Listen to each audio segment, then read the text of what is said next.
menjelaskan tentang perencanaan jaringan berdasarkan topologi tersebut.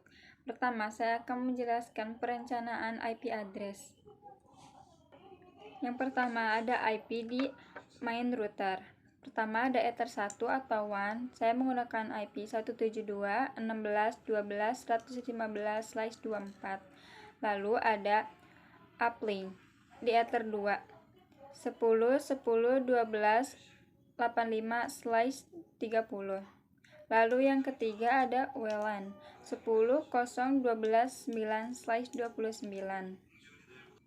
IP tersebut berada di main router atau router pertama. Lalu untuk IP di akses router atau router kedua itu, yang pertama ada IP uplink di Ether 1 10.10.12.86/30. Nah, gunanya uplink ini untuk bisa menyambungkan dari router 1 ke router 2. Lalu ada Ether 2 sebagai trunk atau VLAN. IP pertama ada VLAN 111 sebagai server, IP-nya 10.11.12.33/27. Lalu ada VLAN 22 sebagai jaringan 10.11.12.65/27. IP tersebut ada di router kedua. Lalu saya akan menjelaskan tentang perangkat yang digunakan. Untuk main router menggunakan MikroTik RB4011. Fungsinya untuk Internet Gateway, routing statik ke ISP, routing dynamic ke klien, DHCP server untuk WLAN. Punya antena Wi-Fi bawaan.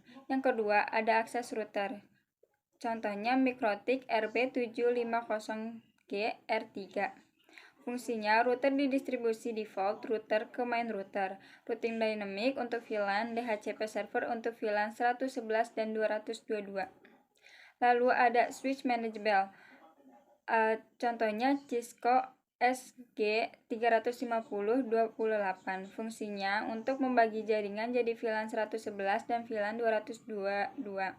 Port Ether 2 diset sebagai trunk agar bisa bawa lebih dari satu VLAN ke akses router. Yang keempat ada kabel UTP CAT6E. Dipakai untuk semua koneksi kabel karena support 1 Gbps dan minim interferensi. Yang kelima ada klien, PC server dan PC klien, kabel, serta laptop atau HP untuk klien WLAN. Setelah itu saya akan menjelaskan layanan di jaringan dan alur akses internet.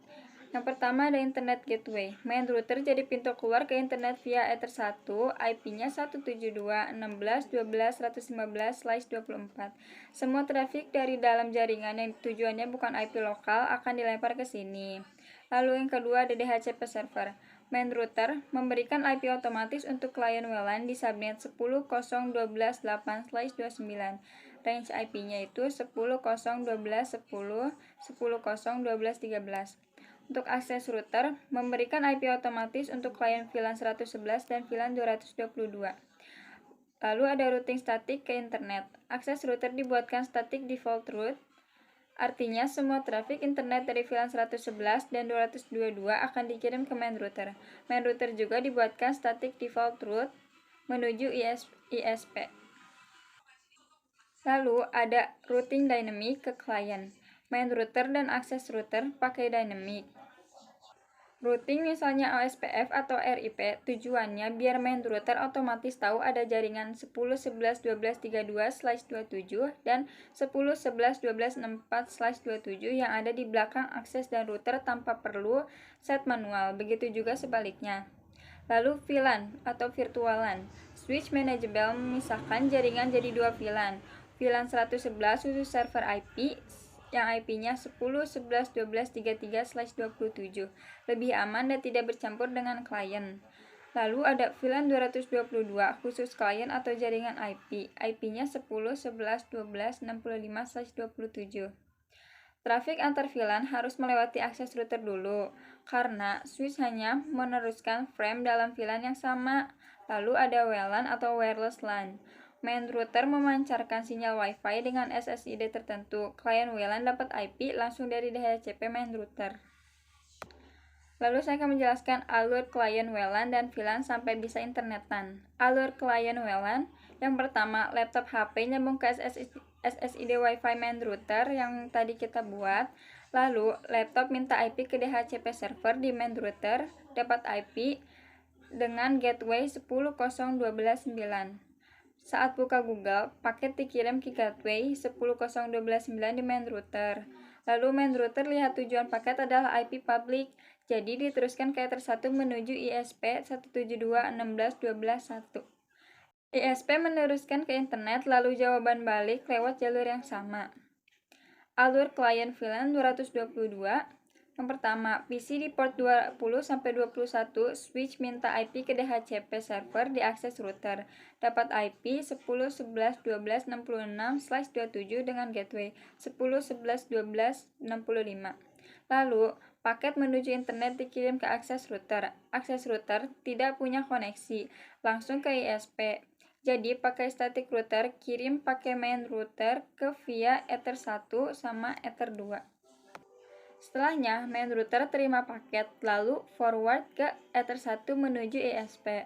Balasan dari internet balik lagi ke main router, akses router, switch VLAN 202 sama PC client. Lalu kenapa bisa internetan? Karena ada NAT mask QRAD di main router Ether 1. IP private 10.0.12 dan 10.11.12 diubah jadi IP public 172.16.12.115 saat keluar ke internet, jadi ISP bisa balas. Lalu, inti dari yang saya jelaskan tadi adalah internet masuk via main router Ether 1, lalu didistribusikan ke akses router untuk VLAN dan langsung ke klien WLAN. Switch hanya bertugas memisahkan VLAN, bukan ngatur routing.